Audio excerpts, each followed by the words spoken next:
que yo venía de una familia así, en la que realmente, y esto es textual, se sentía que el psicólogo era para los locos. Decía, pero a mí, ¿por qué la gente me va a ver? O sea, yo soy uno más, que finalmente, y en eso también soy súper claro, criar es diferente para cada quien. Entonces, ¿por qué a la gente le interesaría como yo crío? Era como yo lo veía. Fueron 6 meses en los que llegaba a mi casa casi que a llorar. Y ahí sabía que no estaba, digamos que feliz con la carrera que había elegido. Había algo muy fuerte, sobre todo para los hombres, en los que no se hablaba, realmente no se tenía en cuenta, y incluso yo lo viví con mi papá, en el que mi papá, incluso a día de hoy, mi papá, después de ser papá y de muchísimas cosas que le pasaron en su vida, él no pudo ser 100% él a causa de depresión, de ansiedad. Para mí la rebeldía es simplemente no conformarse, como por el hecho de que las otras personas o que incluso la sociedad, tu entorno te digan cómo hacer las cosas, no significa que eso sea la verdad. O sea, en medio de la depresión y todo esto, fue una cosa que yo diría que es el momento más difícil que me he pasado en la vida, porque era no solamente yo como persona estar viviendo algo que no me imaginé que iba a ser mi paternidad, sino que era saber que mi vida anterior se había acabado. Hola y bienvenidas a Ser Mamá, Ser Mujer, un podcast de dos micos. Soy tu anfitriona Mariana Franco, psicóloga humanista especializada en trauma y apego, y estoy aquí para acompañarte a través de un viaje de autoconocimiento como mamá y como mujer. Un espacio donde ser mamá y ser mujer se encuentran, se unen y se celebran. En cada episodio nos sumergiremos en conversaciones prácticas y directas sobre nutrición infantil, educación y psicología. Queremos ofrecerte todas las herramientas posibles para acompañarte en el proceso de crianza, y también te equiparemos con recursos y consejos para avanzar en tu carrera y desarrollo personal.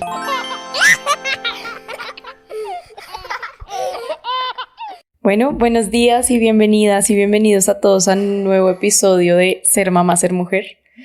Hoy tenemos a un invitado, por primera vez tenemos un hombre invitado en nuestro podcast, que se llama Sebastián Blanco, más conocido como Soy el papá de Eli en redes.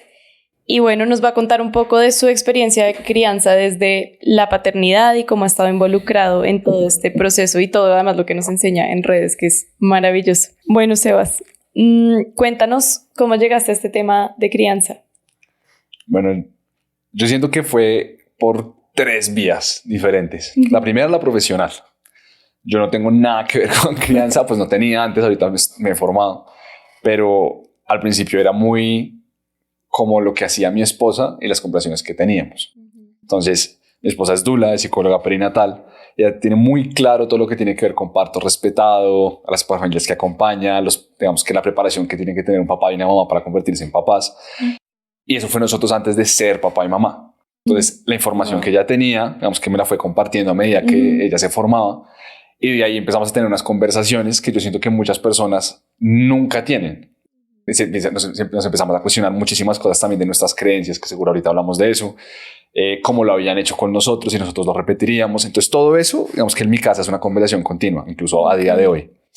La segunda es, ahí sí, mi trabajo. Entonces mi trabajo, digamos que yo siempre pensé que yo iba a ser, ponle como un CMO de una empresa multinacional y nuevamente por las creencias, eso es lo que a mí siempre me inculcaron desde el colegio, como que tú tienes que llegar a ser el mejor, el más tal, y en mi casa también. Yo estudié administración de empresas y marketing digital, y pues me imaginaba ya, cuando llegué al punto en el que ya en mi carrera llegué a una empresa de esas, obviamente practicante, me di cuenta de que lo odié, lo odié, eso fue el peor trabajo de mi vida.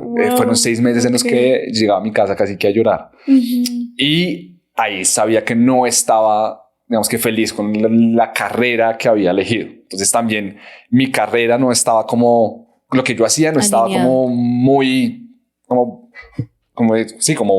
realmente sólido como para decir, hey, por acá estoy, no estoy haciendo otra cosa. Y la tercera diría que, ya dije la de mi esposa, que finalmente es dula, la profesional, y diría que la tercera obviamente es convertirme en papá. Claro. La experiencia que nosotros tuvimos con el posparto de Elena realmente me hizo a mí ver que había algo muy fuerte, sobre todo para los hombres, en los que no se hablaba, realmente no se tenía en cuenta, y incluso yo lo viví con mi papá, en el que mi papá, incluso a día de hoy, mi papá después de ser papá y de muchísimas cosas que le pasaron en su vida, él no pudo ser 100% él a causa de depresión, de ansiedad, y él nunca se revisó eso. Entonces, ¿cuántas personas en la vida no crían y no siguen su vida de esa manera? También porque está el estigma no solamente de la paternidad y el rol del hombre en la pareja y en la familia, sino el estigma de la salud mental. Y lo que nos dicen de siempre de que el psicólogo es para los locos. Entonces, habiendo visto eso en mi casa, habiéndolo vivido yo en carne propia, dije, ¿cuántos hombres realmente no están pasando por una situación en la que pues, les va a afectar en un futuro? No solo a ellos, sino a sus hijos. Y ya cuando esas tres cosas hicieron match, fue cuando me convertí en el soy papá de él. El papá de él. Y eso lo empecé el junio del año pasado. Y nada, pues enos aquí. 9 meses después. Súper, genial. Y te ha ido muy bien, ¿no? Además. Ahí el marketing digital se notó. Se nota la carrera. Ok, ¿cómo fue el cambio para ti de pasar de un trabajo como más formal y normal a esto de emprender en redes y además con un tema de crianza y de crianza para, pues no para hombres, pero un hombre enseñando crianza que no es tan común? Digamos que fue como paulatino. Digamos que a mí lo que me pasaba en la carrera, o sea, yo lo nombro en todo este proceso mío porque fue también como parte de lo que me llevó acá, y es, yo odiaba el tipo de trabajo del que te hablo, pero era lo que estaba en mí buscar, era para lo que me había preparado.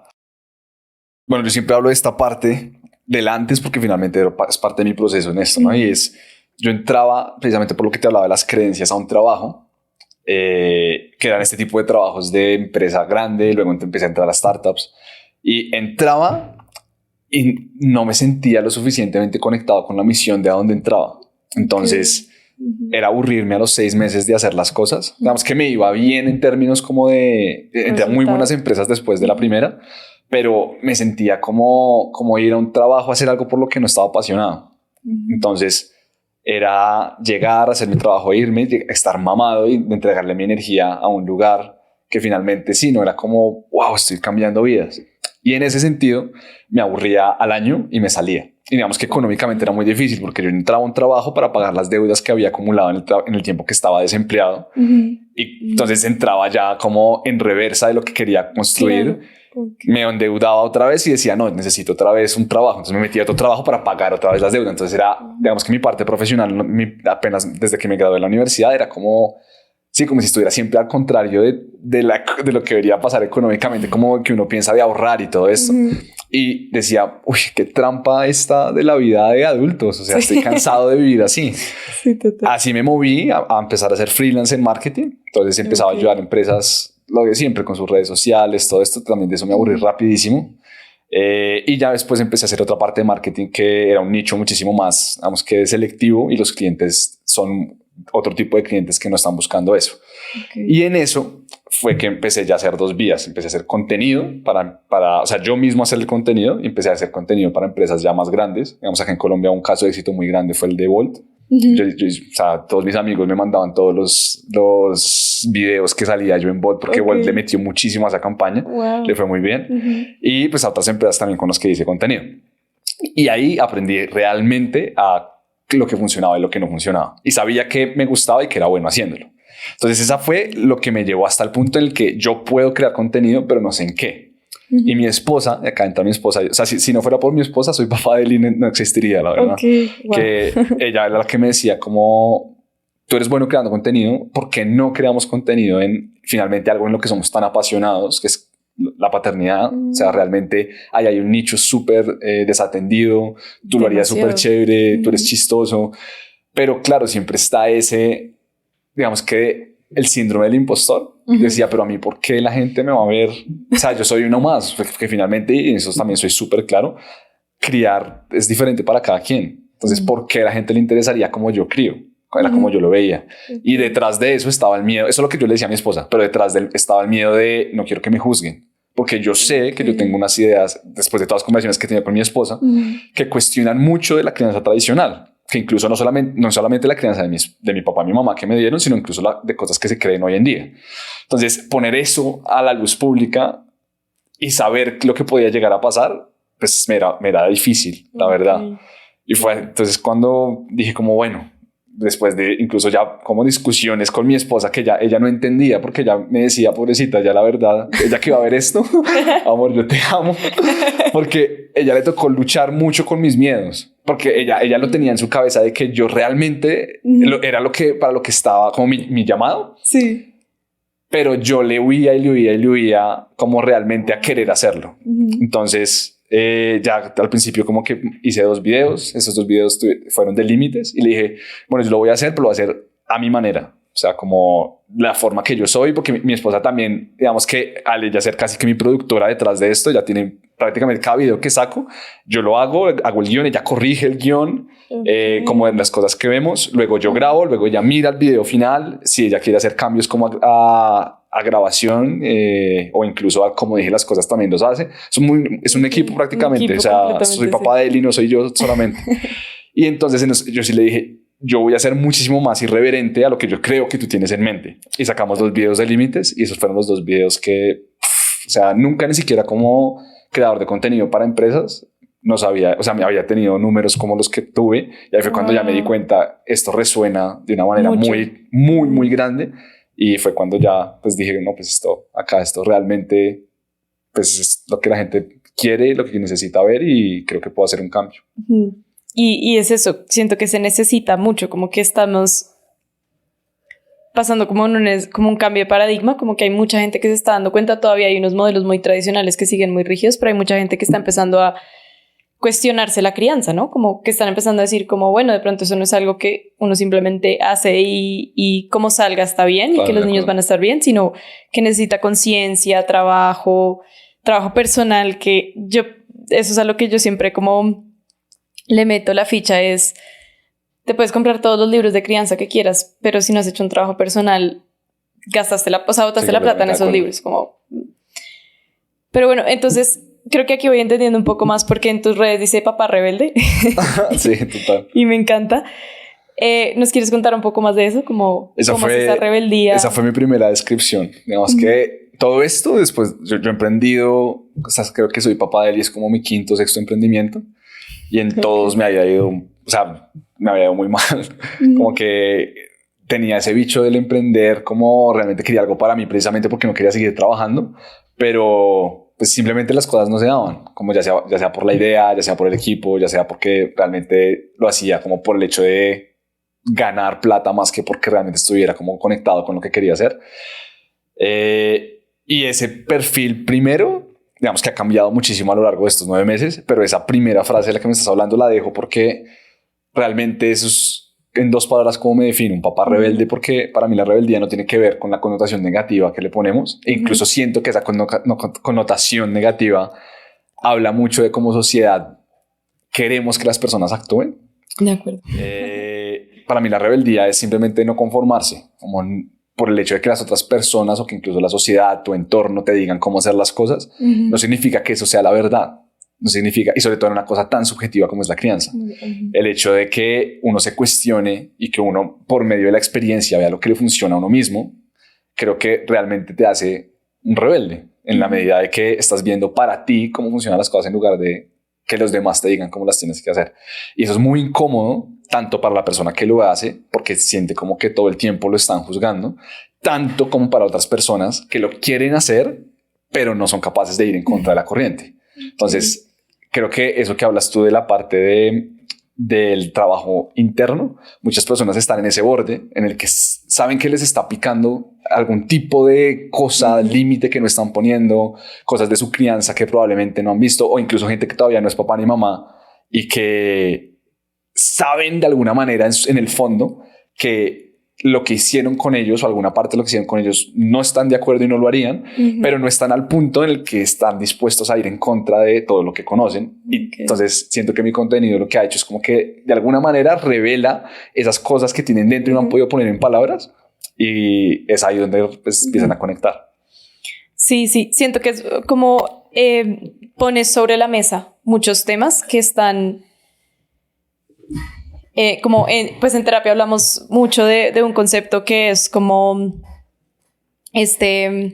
validar el coste y el beneficio de cualquier estrategia, ¿no? Entonces es como socialmente hay mucho el beneficio de la educación tradicional, la crianza tradicional, cómo funciona, somos ciudadanos, encajamos, y siento que, pues ya me corregís si no es así, pero que estás mostrándonos mucho el coste que tiene esta educación tradicional, ¿no? Como, de acuerdo. Como el dolor que ha traído a los papás, a los adultos, el dolor que implica para los niños. Y creo que cuando nosotros vemos el coste que nos ha costado una actitud o un estilo de formación, es eso, como que si resuena algo dentro, como yo imagino que es nuestro niño interior diciendo como me gusta más que me hubieran educado así, no así, como yo habría preferido que mi papá dijera esto, mi mamá, pero es bueno, pues sí, a mí tu contenido me encanta y siento que es muy cercano. Me gustaría que nos cuentes un poco dentro de lo que quieras ofrecer. ¿Cuál ha sido ese trabajo personal que has tenido que hacer para darle esta educación a él? Digamos que el trabajo empezó desde antes de yo ser papá. Y no solamente fue trabajo personal de Sebastián, sino que también viene acompañado de un proceso de pareja con mi esposa. Mi esposa también es psicóloga, como les decía. Entonces, ella fue a mí, o sea, la verdad es que mi esposa ha sido catalizadora de muchos procesos en mi vida, porque ella fue la que me mostró lo que era tener una terapia. En mi casa, o sea, la casa de mis papás, yo siempre veía a mi papá y a mi mamá como luchando con cosas ellos, pero nunca se mostró, o sea, yo ni siquiera lo conocía como una ruta o un camino que uno podía tomar como para liberar cosas. Entonces yo solamente los veía luchando y decía como, wow, esa es la vida, como que a uno le toca a uno mismo hacerlo. Cuando empecé a salir y luego ya cuando estuve de novio con mi esposa, esos fueron temas que me confrontaron muchísimo conmigo mismo, porque yo venía de una familia así, en la que realmente, y esto es textual, se sentía que el psicólogo era para los locos. Y cuando mi esposa me proponía que fuéramos a una juntos o que incluso yo trabajara X cosa, yo la veía como a ella, como si me estuviera haciendo a mí, que se lo tomaba personal. Claro, un ataque. Exactamente. Y eso, pues, o sea, doy gracias a la vida de que como que pude trascender esa primera barrera del...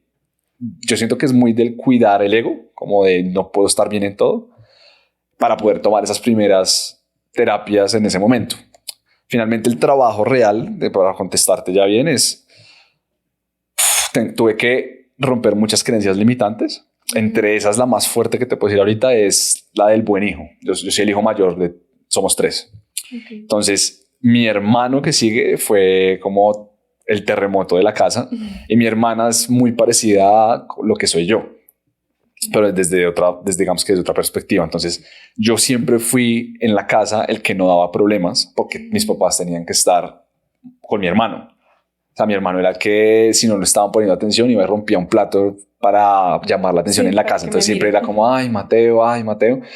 Y yo era entonces el que estaba tranquilo, sentado, ayudando a recoger ese plato, porque no quería que mis papás estuvieran, digamos que con más cosas en la cabeza de los que yo sabía que ellos sentían. Obviamente todo esto es inconsciente, o sea, yo en ese momento no tenía ni idea como niño de que yo hacía las cosas por eso. Claro. Pero sí me puso esa etiqueta como de, ay, Sebas tan juicioso. Y eso me trajo ya muchas cosas de adulto, en la medida de que me di cuenta de que yo siempre trato de encajar en ese molde, como de que las personas, no solamente de mi familia, sino que las personas a mi alrededor me vean como el bueno, como el que cumple, el que no rompe una regla. Y eso, realmente darme cuenta de ese rol y de esa etiqueta que yo tenía y romperla, me liberó completamente, porque habían situaciones en las que yo quería gritar, en las situaciones en las que tenía rabia y que realmente mi voz no era escuchada en mi casa. Digamos que también confluía con que mi casa era lo que dicen mis papás es, y así estuvieran errados o así se dieran cuenta que estaban errados, no se pedía perdón respecto a las cosas que se hacían. Entonces yo, al ser el niño bueno, tenía que asumir que prácticamente el error había sido mío por cuestionar esa autoridad, y crecer con eso es realmente ya de adulto. Claro, digamos que incluso tener una relación en el cuando tengo rabia no poderlo decir, y luego mi esposa hace algo que, o no mentiras, le hago yo algo que le da rabia a ella y ella sí me lo dice, pues es el doble, porque yo no lo dije, pero cuando me muestran la rabia a mí siento que no está equilibrado, pero pues porque yo mismo no me estoy expresando. Entonces darme cuenta de ese tipo de cosas, de puras creencias que tenía desde mi infancia, realmente liberador. El niño interior, obviamente, digamos que mi niño interior estaba muy herido en términos de, pues, también de todo esto que te estoy contando, pero también se sentía muy solo, sobre todo lo que tenía que ver con mi papá. Mi papá tuvo muchas pérdidas a lo largo de su vida. Él perdió a su mamá y a su papá a los 19, a los 17 y 19, luego perdió un hermano a los 25, luego perdió un hermano ya cuando yo tenía 10 años, perdió un sobrino después. O sea, mi papá ha tenido pérdida tras pérdida, y mi papá, al no ir a ese tipo de terapia, lo que le hacía era como poner en exactamente, o sea, como separarlo todo en su mente como para poder seguir adelante, porque no había otra manera de lograrlo. Pero eso lo alejó mucho de nosotros, en la medida de que él todos los días vivía con ese dolor, y la única manera que entendía de cómo relacionarse con sus hijos sin de alguna manera pasarnos ese dolor a nosotros era casi que estando él solo viviendo su dolor por su cuenta. Entonces mi niño interior estaba muy herido de que yo sentía que con mi papá pues no había podido realmente conectar en mi vida. Y pues trabajar eso también, trabajar la relación con mi papá en la medida de lo que sé que me puede dar hoy en día y no el papá que yo hubiera querido, también cambió muchísimo. Y luego, digamos que el tercer gran trabajo que hice fue el de saber poner límites, que eso, digamos, que deriva un poco de todo esto, de lo que te estaba diciendo del niño bueno, que no era capaz de decirle a nadie cómo me sentía, y no era capaz de decirle a nadie que no pasaran una barrera conmigo. Entonces, para mi relación de pareja, importantísimo, para la relación sobre todo con mi papá y mi mamá, ponerles límites me costó muchísimo, porque ellos eran los mismos que me habían dicho en ese momento que no está bien. Exactamente, que no les podía poner límites a ellos. Entonces el hecho de poderlo hacer realmente pues me quitó un peso encima gigante. En mi trabajo poner límites me costaba mucho, entonces era como, no, Sebastián, que se encargue de esto y esto, bueno, listo, yo puedo, y me trasnochaba, no me importaba, porque quería quedar como Sebastián el bueno. Entonces aprender a poner límites también, sí, clave para ese trabajo interno, sobre todo antes de tener a Elena, que claro, todo esto es igual cuando me diga que me vuelvo papá, pues empiezan a cambiar y se vuelven en nuevos retos, pero haberlo tenido desde antes, haberlo aprendido antes, pues realmente pues hizo que fuera muchísimo más fácil ya en ese momento. Okay. Sí, y yo creo que esto que estás diciendo como de, pues de hecho yo en mis redes hablo mucho del condicionamiento de la niña buena, pero ahí acabo de darme cuenta que tengo un sesgo y también existe el condicionamiento del niño bueno, me imagino. Y tiene mucho que ver con esto, como una de las estrategias que construimos cuando somos niños es no cuestionar a la autoridad, conformarnos, ser muy buenos, y creemos que así vamos a conseguir como esta validación, aprobación. Y cuando llega la adultez esto como que explota, ¿no? Es como, entonces termino siendo la persona por la que siempre pasan por encima, o termino siendo el que siempre le hace los favores a todo el mundo y que no sé decir no. Cuido a todo el mundo y nadie me cuida a mí. Y creo que en la crianza también eso entra mucho, ¿no? Como el papá que no sabe decir no y no sabe poner límites, o los papás, yo tengo en consulta muchos papás que me dicen como, es que te lo juro que siento que mi hijo me la está montando, y yo digo, pues no creo que intencionalmente, pero ahí es donde entra en conflicto como el niño interior herido de pues de los papás con el niño pequeño herido también, ¿no? Pues que está tratando de hacer esto como esta pataleta. Y bueno, algo que me encanta es que pongas sobre la mesa también este tema de la herida del padre, que creo que es algo que también escucho yo mucho en consulta, como esa ausencia emocional, como que hay muchos papás que han estado muy presentes físicamente y mantienen a la familia, cuidan, proveen, protegen, pero cuando nos vamos a mirar el vínculo es como casi que no hay vínculo, ¿no? El otro día escuché una frase que me pareció divina y era como, el silencio también es herida. Y es como, qué fuerte, ¿no? Como, y esa desconexión de la generación de nuestros papás, que es como aprendieron a vivir desde la desconexión emocional y ser muy funcionales. Ok, cuéntanos un poquito, bueno, ya me contaste que en ser papá de Eli son equipo, tu esposa y tú. ¿Cómo ha sido ese equipo en la crianza? ¿Cómo se apoyan? ¿Cómo se acompañan? Digamos que yo sé que este no es el caso de todo el mundo, porque muchas personas vienen de contextos muy distintos y tienen como planes de crianza o por lo menos expectativas muy diferentes, que luego conciliarlas pues es todo un reto.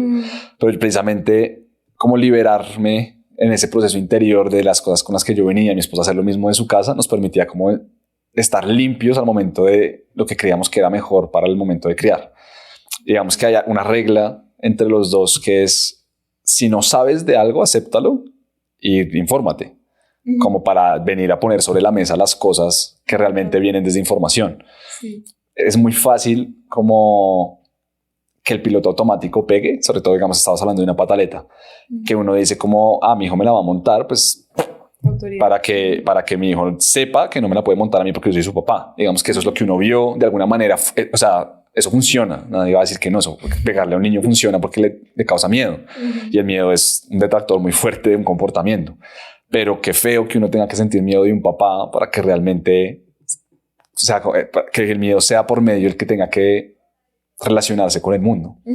Entonces, lo que hacemos con mi esposa, con cualquier tema que sea alimentación, sueño, que son los primeros que aparecen cuando uno es papá, pues yo no soy experto en alimentación, no soy pediatra, no soy experto en sueño. ¿Por qué pensaría que sé cómo son las etapas de sueño de un niño? No tengo ni idea. Y llegar con algún tipo de concepto previo, el único concepto previo que tengo es lo que hicieron conmigo, lo que yo vi que hicieron con mis hermanos, de unos papás que obviamente no son asesores del sueño ni de lactancia, absolutamente nada. Entonces, informarnos de lo que realmente pasa con un bebé, y luego, después de que cada uno se informe, o pues igual si yo encuentro algo se lo paso, ella me lo pasa, nos sentamos a hablar qué es lo que queremos hacer, porque ya sabemos con información fidedigna y pues, digamos que científica y no a punta de lo que hicieron o es que mi prima hizo esto con su hijo y eso funcionó, con información realmente probada y con pruebas y todo, que empezamos a discutir cómo queremos hacer la crianza de nuestra hija. Eso es lo que mejor hemos encontrado y nos ha funcionado de mejor manera para que no solamente sintamos que estamos haciendo el trabajo que queremos hacer, sino también como para que no sea una discusión constante de cada uno tirar para un lado diferente, que siento que cuando eso ocurre en el hogar, pues se siente como que uno estuviera en un campo de batalla todo el tiempo, porque la crianza es continua 24 horas, 7 días a la semana. Entonces, eso por lo menos a nosotros nos ha alivianado un montón la carga de, por lo menos lo que tiene que ver con la relación de pareja. Okay. ¿Y hay cómo filtran la información? Porque hay mucha información sobre crianza y sobre alimentación y sueño. ¿Ustedes tienen algún filtro como de que si va a entrar a esta casa y a este estilo de crianza y que no? Pues digamos que lo que vemos es la fuente. Digamos que si buscamos en internet no entramos a un blog como, no sé, como mamarresponsable.com, sino que o sea, le dije ejemplo, no tengo ni idea si eso existe o no. Sí existe. Buscamos el estudio directo. Okay. Y si, pues digamos que para los que no han leído estudios nunca, los estudios realmente no hay que ser un científico para leerlos, saber la prueba exactamente, porque los estudios vienen con un summary, un resumen, un abstract, una conclusión que prácticamente es lo suficiente que uno necesita como para entender qué fue lo que pasó en el experimento. Ya si uno quiere entender cómo fue la prueba y todo eso, pues uno lee un poquito más. Digamos que haciendo un barrido de lo que hay, y digamos que uno lee varios estudios de diferentes pruebas a ver qué es lo que está pasando, como que uno tiene una noción de realmente qué ocurre.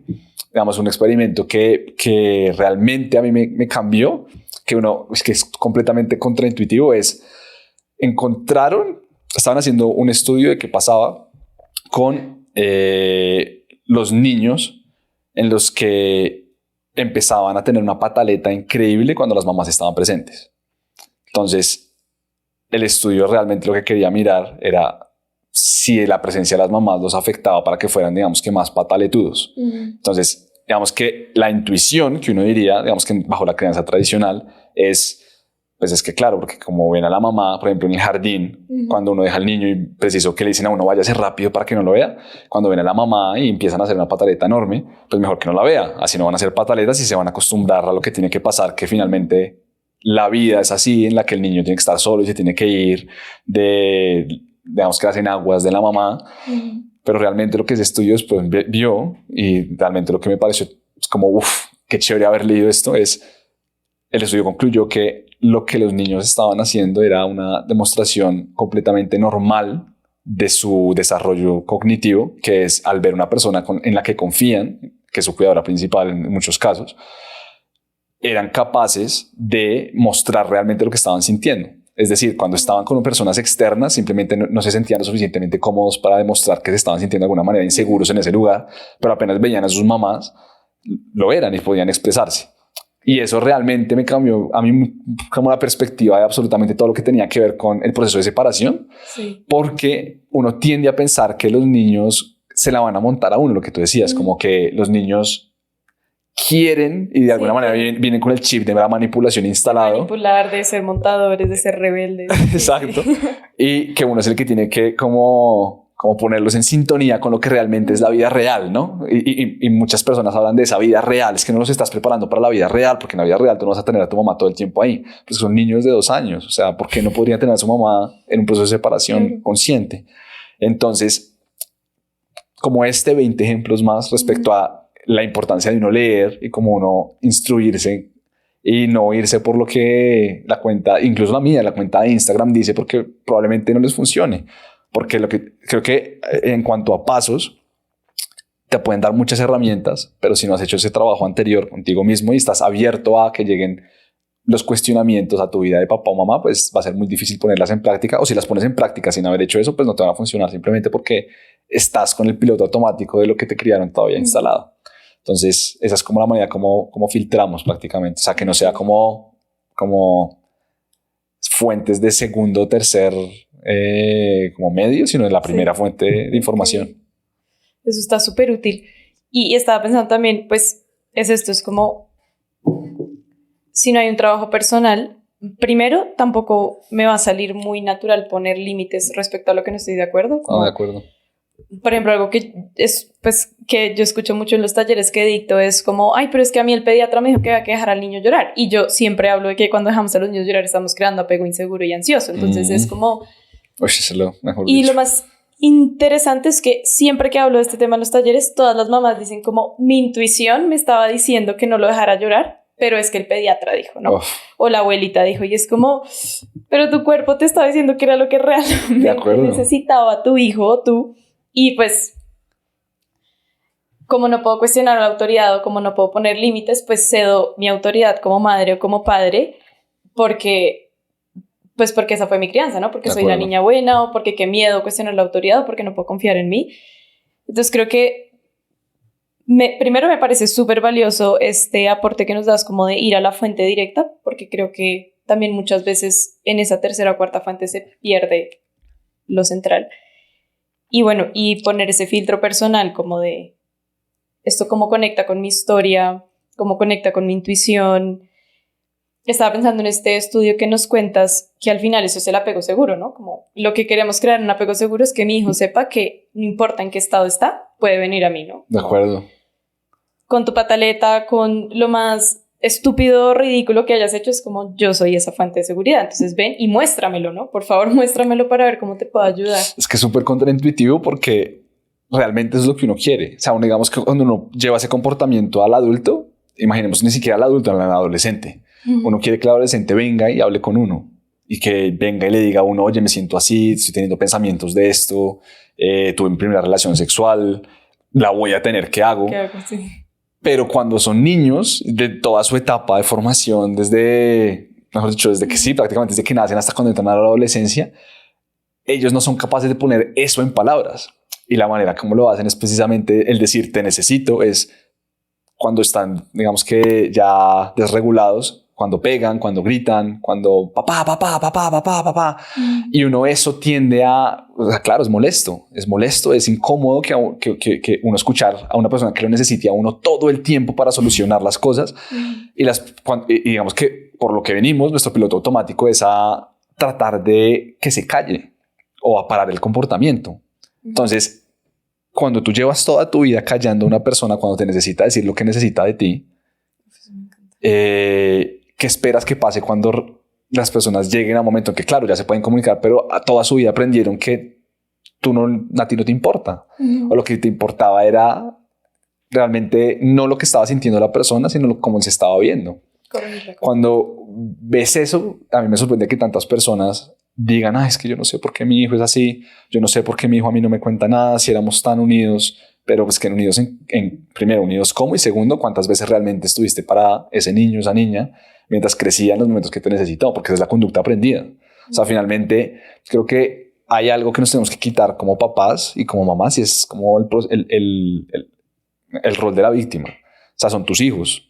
y tus hijos van a ser el producto de lo que tú hagas y lo que tu pareja haga durante toda su vida hasta que lleguen al punto en el que quieren independizarse. Pero lo que tengan esos hijos en gran medida va a ser producto de nuestros comportamientos y nuestras creencias. Entonces, ese de, ay, no sé por qué es así, yo tan bueno que fui, yo cómo me sacrifiqué por él y me paga con esa moneda, es como, realmente no va como en sintonía con precisamente ser consciente de todo el impacto que tenemos en la vida de ellos. Sí. Me encanta este concepto de no verse como víctimas, como papás, porque creo que una de las razones por las que yo dejé de ser terapeuta de niños y me empecé a enfocar solo en adultos es porque el niño se vuelve el chivo expiatorio de la dinámica disfuncional, entonces, en la familia. Entonces es como, ven, te traigo a mi niño rebelde, arréglalo, quítale las pataletas, quítale la rebeldía y pues nosotros estamos haciendo pues todo bien, ¿no? Entonces, por favor, arregla al chino. Sí, total. Y siempre el conflicto al que llegaba yo era como, ok, ¿cómo le digo a estos papás que el problema, o sea, que los que necesitan terapia no es el niño sino ellos, la dinámica familiar? Y pues eso, como, y que se responsabilicen, porque yo les puedo decir, pero... Y que me pasó también es como, ahora entonces estás echando a nosotros la culpa, ¿no? Entonces, como esta terapeuta no me sirvió, vamos a buscar una que sí le quite sí diga, a que sí lo discipline. Y creo que esto es otra disciplina. Fundamental, este concepto de lo que yo puse en mi hijo. Pues al final, o sea, los niños imitan todo lo que nosotros hacemos. Entonces, pues si mi hijo está contestando mal, en algún momento contesté yo mal. O me vio al papá hablarle feo a la mamá, o la mamá hablarle feo al papá y dijo, ok, esto se puede. O incluso también el hecho de no se sienten escuchados.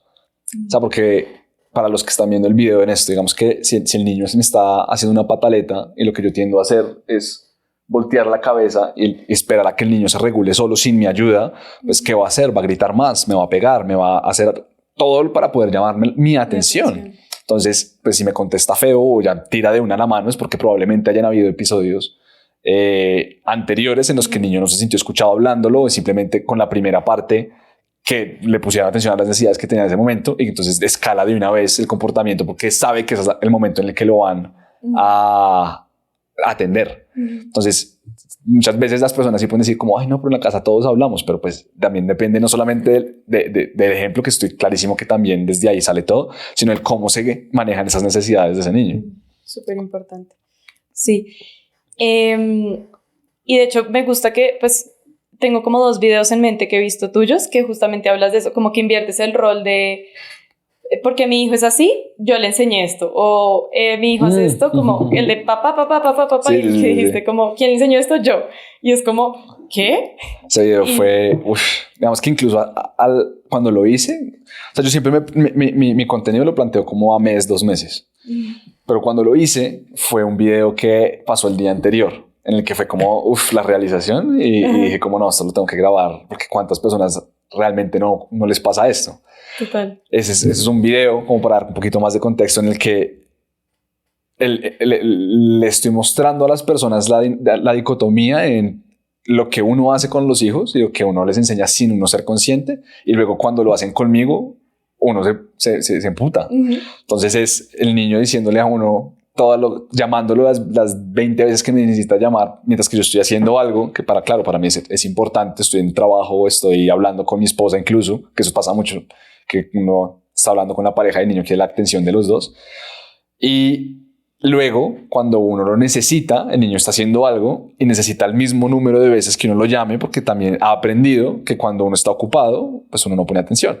Entonces, ¿por qué esperaría yo que yo lo llame a la primera, venga corriendo a decirme qué necesito, cuando él se ha dado cuenta que cuando uno está ocupado, que no me parece que esté bien o mal? O sea, simplemente es una dinámica. Claro.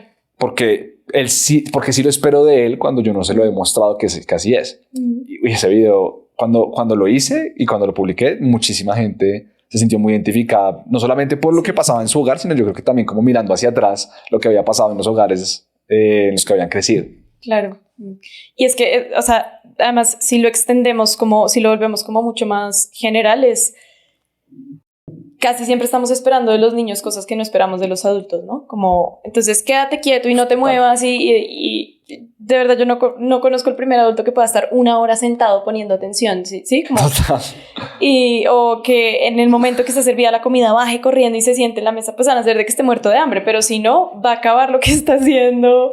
Y es como, pero los niños sí deben hacer eso, que ninguno de nosotros como adultos haría o que incluso negociaría, como, no voy a tender hoy mi cama, no voy a recoger esto, pero el niño siempre tiene que tender la cama. De acuerdo. O siempre tiene que recoger la ropa.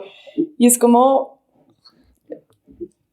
Creo que hay una desconexión muy grande entre como lo que estamos enseñando y esperando de los niños y lo que estamos siendo como adultos. Es que yo creo que esa expectativa viene de la sociedad, como que la sociedad te premia a ti como papá si tu hijo es bien portado. Entonces, si tu hijo va a una reunión y es el callado, el que se sienta, es como, uy, qué buen niño, que es lo que me decían a mí, qué niño tan... Y eso habla de los papás, del trabajo tan bueno que han hecho con esos papás. Si uno va más allá de eso, ese niño que está portándose de esa manera como por el complacer a los demás y no está mostrando sus necesidades, es, digamos que en ese sentido, si uno compara las dos situaciones de un niño en el que, sí, a pesar de que está haciendo una pataleta, pero le está mostrando lo que necesita, pues es un niño que cuando adulto no va a tener problemas en decir y mostrar lo que necesita, que finalmente uno también lo necesita. O sea, lo que yo decía de mí mismo, uno necesita muchas veces emputarse y decir las cosas con rabia, porque la rabia es una emoción completamente válida, igual que el miedo, la tristeza o la felicidad. Entonces, ese premio a los papás de los niños bien portados me parece que va completamente en contravía de lo que debería premiar, que es a unos papás que en ese mismo caso de la pataleta sean capaces de, independientemente en donde estén, con las personas que estén, poderse bajar y contener una pataleta que es sumamente difícil y no ayuda en lo más mínimo que las personas estén ahí tirando el ojo y mirándote mal porque es que niño, ¿qué pasará en esa casa? Claro. que este niño hace esas cosas en espacios públicos. Pues, les quedó grande. A mí me parece que lo que pasa en esa casa es que le permiten expresarse y por eso cuando van a un espacio público lo pueden hacer. Claro, sí. Antes de hacerte la pregunta que te voy a hacer un paréntesis cortito para los papás y mamás que están escuchando esto y que están empezando a entrar de pronto en espirales de culpa o diciendo como yo he hecho todo lo que están diciendo o yo he dejado de hacer esto. Completo.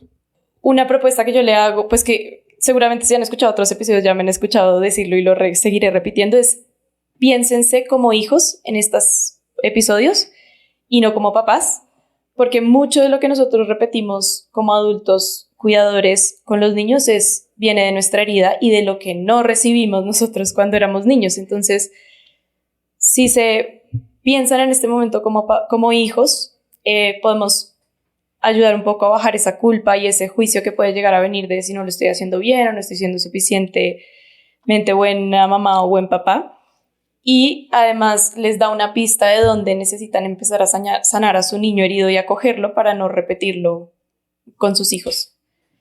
Y pues la idea acá tampoco es juzgar en ningún momento ningún estilo de crianza ni lo que han hecho o han dejado de hacer con sus hijos, sino es mostrar otras alternativas más amorosas, más respetuosas y evidenciar un poco nuestra herida. Al final yo creo profundamente que nunca hacemos nada por maldad propia, sino por mucho dolor y la maravilla de nuestro sistema nervioso es que el dolor siempre se puede sanar, no tenemos que cargarlo eternamente. Entonces los invito y las invito a esto, como a acoger esa niña herida y a identificarla o notarla, como esto no pasó conmigo, con razón lo estoy haciendo con mi hijo o con mi hija. Yo me gustaría agregar algo, Mari. Sí, por favor. Es a nosotros, o sea, a nadie en la vida le han enseñado cómo ser papá. Digamos que es una de las cosas que se creen que son instintivas, como que te sale por el momento que te conviertes y que ya sabes hacer absolutamente todo, no en cuanto solamente a las cosas como prácticas, cambiar un pañal, dormirlo, sino al cómo estar para una persona y cómo tener una parte de mí fuera de mi cuerpo que ahora tengo que cuidar. Claro.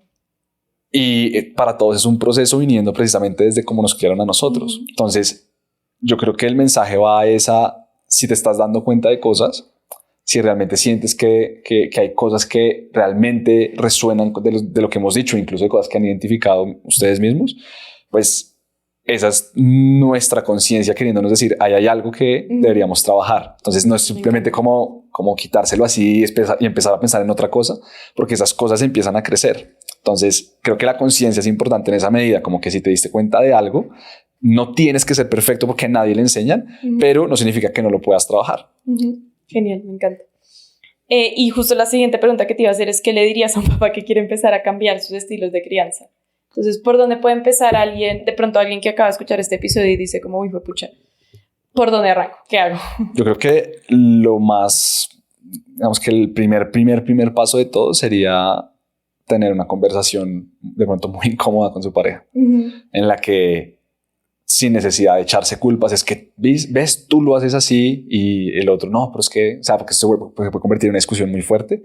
Más allá de eso es darse cuenta de qué cosas no quieren hacer y qué cosas sí lo quieren hacer, y la manera más fácil de hacer eso es en pareja, porque yo puedo escuchar los podcasts que sean, yo puedo leer los libros que sean, pero si mi pareja está en otra sintonía completamente y no está involucrada en todo este proceso, va a ser una pelea en la casa de ahí en adelante. Entonces, en pareja, revisar ese punto de lo que funciona, no les funciona, a dónde les gustaría llegar, y tomar, después de ya tener ese objetivo, como las herramientas que necesiten para llegar allá en conjunto. Creo que sería lo que yo recomendaría. Obviamente ahí ya vienen herramientas de comunicación en pareja que tampoco nunca nos han enseñado, vienen herramientas de crianza que tampoco nunca nos han enseñado, pero después de uno estar en pareja es muchísimo más fácil porque uno no se siente solo en este proceso. Digamos que para las parejas que están separadas, igual coparentar y digamos que criar a sus hijos desde una perspectiva, digamos que para mí ese trabajo podría ser muy parecido, en la medida que, claro, ya no están en la misma casa haciendo las cosas, pero pues finalmente cuando el niño vaya de una casa a otra, que pueda mantener ese tipo de crianza sería importante. Uf, claro, que no llegue como a extremos, ¿no? Como en un lugar la autoridad extrema y en el otro la crianza respetuosa. Ok. Y bueno, estaba pensando un poco en este tema de la pareja, ¿sí? ¿Cómo fue para ustedes el cambio cuando viene Eli a su vida? ¿Cómo cambió esa relación de pareja? ¿Qué trajo para ustedes? Vamos, que esto obviamente lo entiendo hoy en día porque en ese día no me imaginé que fuera tan fuerte. Cuando llega, nosotros estamos en nuestro sistema de dos. En el momento que llega un niño al sistema, pues obviamente eso cambia. Las dinámicas tienen que cambiar. Es una persona adicional a la que hay que cuidar, proteger. Y no solamente es a la persona, sino que las dinámicas entre nosotros dos también tienen que cambiar precisamente en pro de. Entonces, cuando uno entiende eso y uno sabe que las cosas van a cambiar, digamos que yo diría que es mucho más llevadero, porque uno, no sé por qué, esto digamos que todavía no lo tengo identificado, pero uno tiende a pensar que uno tiene que volver, como que si mi relación es saludable, esto va a ser digamos que un bache, pero luego voy a volver a lo que era mi relación antes. Y siendo completamente sincero, pues por lo menos para mí eso no pasó. Y no me refiero a que no vuelva como a la magia no, o sea, no estoy absolutamente poniéndole ninguna connotación. Mi relación era una antes y ahora tiene que ser otra porque es que el sistema cambió, no hay una manera de que sea igual. Cuando entiendo eso, más adelante en mi proceso, y me doy cuenta de que mi esposa está en un trabajo simultáneo al mío, luchando con sus propias creencias, luchando con sus propias culpas, que para una mujer, en mi experiencia también, ha sido muchísimo más, digamos que retador, porque la sociedad pone mucha más carga a las mujeres, sobre todo en la parte de la maternidad, que al papá. Y identifico que, o sea, claro, mi proceso es mío, pero mi esposa está haciendo completamente aparte, precisamente para llegar a un puerto en el que queremos ser un papá y una mamá del que nos sintamos orgullosos. Realmente hace la diferencia. En el momento lo que terminó pasando fue mi esposa tuvo depresión postparto, nosotros tuvimos a Elena en medio de pandemia. Entonces, digamos que las expectativas que teníamos, y más ella siendo dula, respecto a lo que iba a pasar, todas las conversaciones que habíamos tenido, al que queríamos, a piel con piel, que yo estuviera en la sala, absolutamente todo eso no pasó. Esas expectativas y luego también, digamos que situaciones ya médicas, hicieron que nuestro posparto fuera completamente diferente, y pues digamos que para mí fue muy traumático el cómo lo vivimos, y para mi esposa también, en medio de la pandemia, sin apoyo y todo eso. Entonces, eso dificultó de sobremanera como esa comunicación que podíamos haber tenido, porque el entorno y el contexto estaba haciendo que esas conversaciones ni siquiera se tuvieran. Estábamos casi que sobreviviendo en el posparto sin ningún tipo de ayuda. Y eso derivó en una depresión posparto en mi esposa, y al poco tiempo una depresión en mí, que digamos que fueron, hoy en día diría que casi como unos 2 años en los que estuvimos en ese proceso los dos aparte, pero no fue hasta que cada uno hizo su proceso digamos que su trabajo interior para poder salir de ahí, donde nos dimos cuenta de la importancia que hubiera sido nosotros estar muchísimo más, no solo conectados, porque lo estábamos, sino que tuviéramos tenido herramientas reales como para poder haber sobrellevado eso de otra manera. Hoy, mirando obviamente en retrospectiva, diría que hubiera cambiado completamente la situación, y pues es un aprendizaje muy grande para cuando venga el segundo, en la medida que lo más importante, y eso sí lo tengo clarísimo en el hogar, es mi relación con mi esposa, que finalmente va a ser la base de todo. Yo creo que estaba pensando en esto, pues, de la depresión postparto y el volver a ser lo que éramos antes, y creo que algo que ocurre en nuestra sociedad es que no entendemos que hay un duelo que ocurre cuando nace un bebé, ¿no? Como total. Independientemente de si es el niño o la niña más deseada del mundo y es lo único que queremos en la vida, ser papás o mamás, los cambios implican duelos, ¿no? Como pues tengo que despedirme de muchas cosas que tenía antes y que no sé si no van a volver a hacer o si van a volver muchos años después, y cuando no transitamos esas despedidas, como que se nos olvida un poco eso, como igual, así esté muy feliz o así esté esperado, hay un duelo que hay que transitar y nunca somos la misma persona después de un duelo. De acuerdo. Es una presión muy grande y además extraña esperar que alguien después de un duelo sea la misma que era antes, porque además el duelo trae muchos aprendizajes. Y creo que también es como no estamos equipados como sociedad para sostener los duelos en positivo, como la emoción de lo que viene y lo triste o lo doloroso de lo que ya no va a ser o lo que ahora va a ser distinto, ¿no? De acuerdo. De acuerdo, digamos que en esa medida, mi duelo, o sea, en medio de la depresión y todo esto, fue una cosa que yo diría que es el momento más difícil que me he pasado en la vida, porque era no solamente yo como persona estar viviendo algo que no me imaginé que iba a ser mi paternidad, sino que era saber que mi vida anterior se había acabado de alguna manera, porque finalmente es lo que ocurre.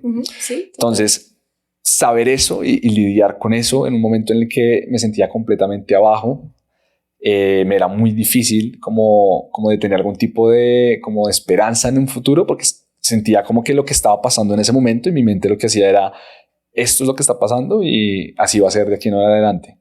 Obviamente estaba en contexto de pandemia, de aislamiento, todo eso, pero eso es lo que mi mente hacía. Y me hacía dar una sensación de angustia prolongada en la que yo decía, me levantaba el otro día y decía, ¿pero para qué? O sea, ¿para qué? Para otro día con mi hija llorando todo el tiempo, otro día con mi esposa agarradísimos de los pelos, otro día en el que no puedo salir de la calle, otro día.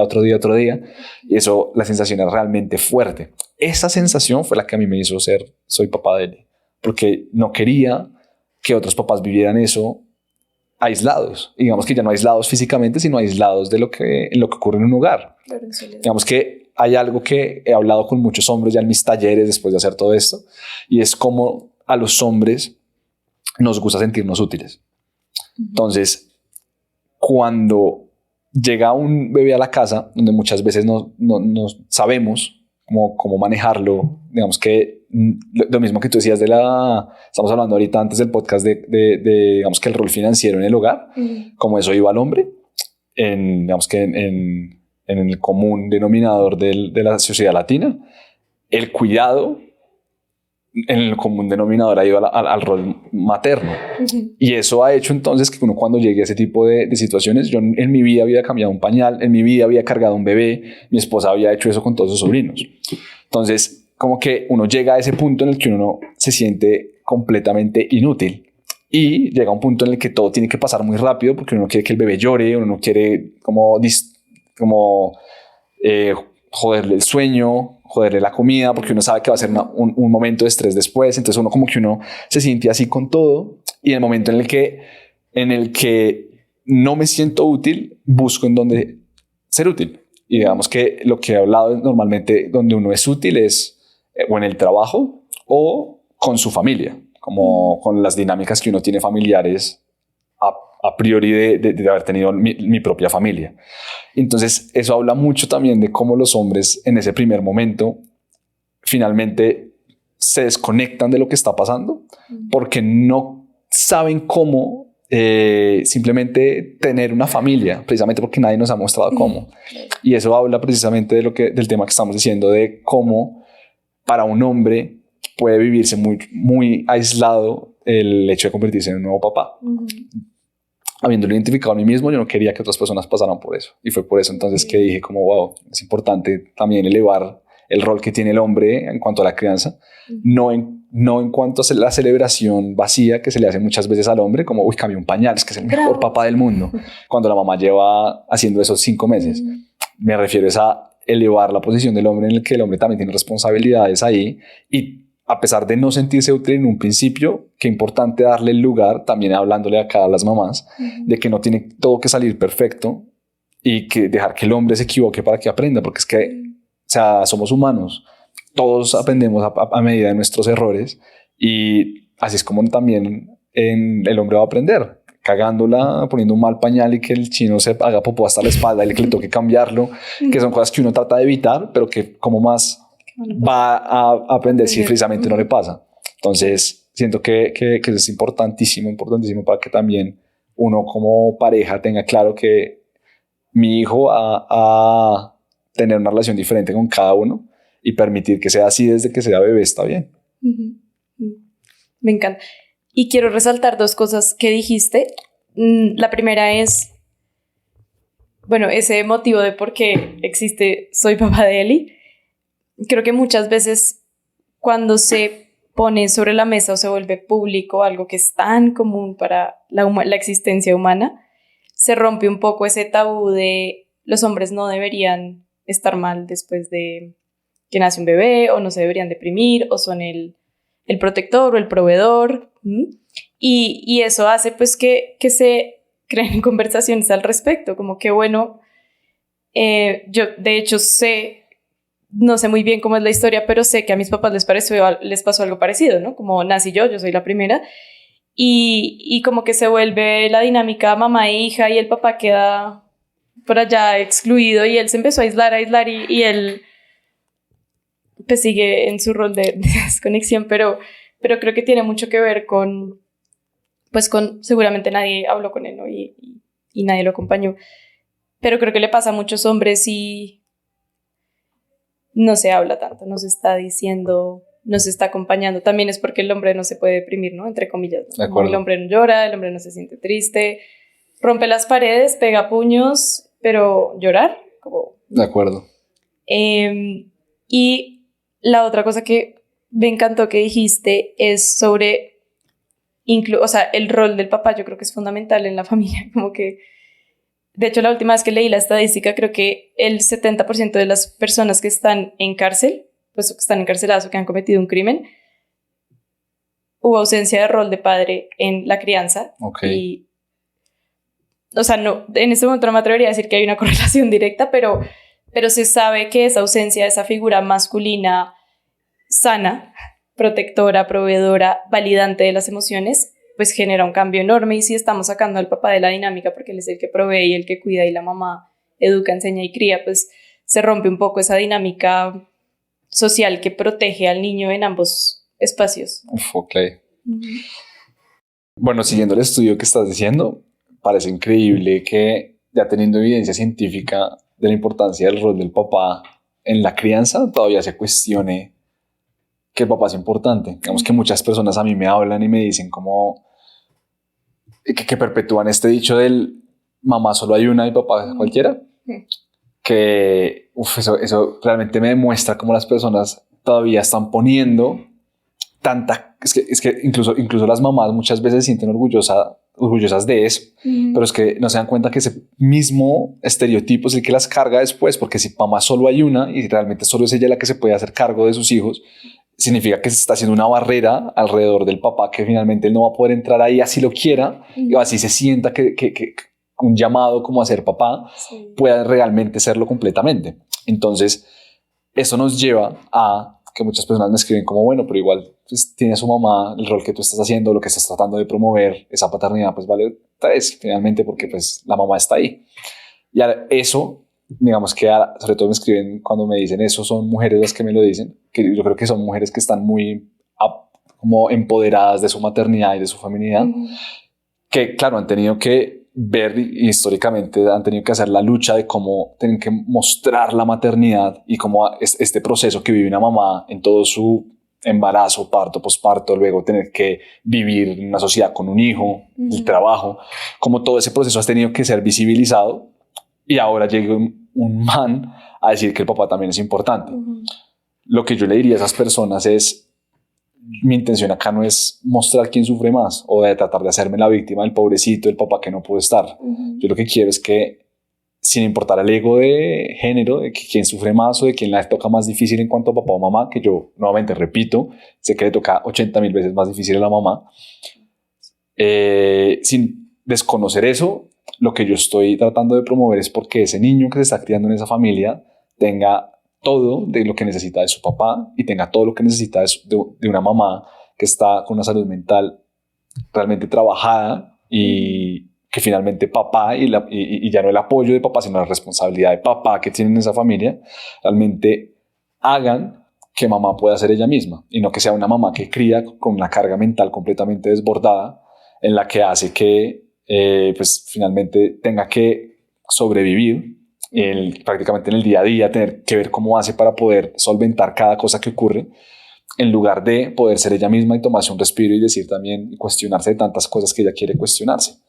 Precisamente por eso creo que lo que finalmente ahora me dedico y el coaching que hago, digamos que la vida de las familias que llegan, precisamente es en pro a que papá se responsabilice muchísimo más y que sea una tarea igualitaria de la crianza de los hijos, para que de esa misma manera mamá pueda descargarse de tantas cosas que ahora pueden recaer en papá completamente y poder ser también ella la mamá que quiere ser.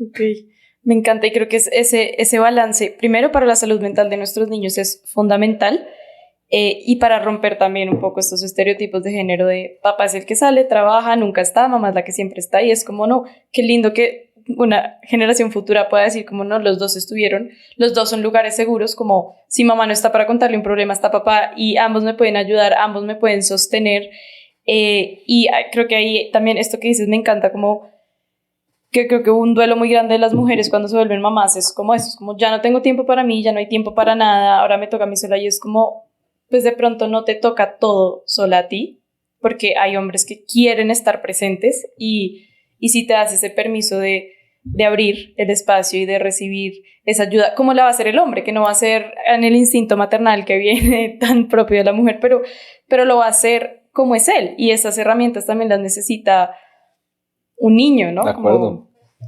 ese balance me encanta. ¿Dónde te pueden encontrar las personas que quieran saber más de este tema, participar de pronto en algún taller tuyo? Yo tengo 2 cuentas principales, son en Instagram y en TikTok, como Soy Papá de Eli. Estamos empezando ahorita nuestro canal de YouTube también, vamos a empezar nuestro podcast, entonces ahí también van a poder encontrar muchas cosas. Súper. Y para todas las personas que estén interesadas en de pronto un acompañamiento muchísimo más a profundidad, estamos en este momento con mi esposa lanzando una mentoría en la que precisamente pasamos por todos estos procesos de el trabajo interior, luego el trabajo en pareja, cómo poner límites y la crianza respetuosa. Entonces, si están interesados, me pueden contactar en cualquiera de esas. Tenemos cupos abiertos hasta abril. Súper. Bueno, muchas gracias, Sebas, por este espacio. Me encanta hablar contigo. Ojalá puedas volver a venir y estar con tu esposa. Gracias, Mari. Me muero por conocerla. Buenísimo, qué chévere. Gracias por la invitación. No, a ti.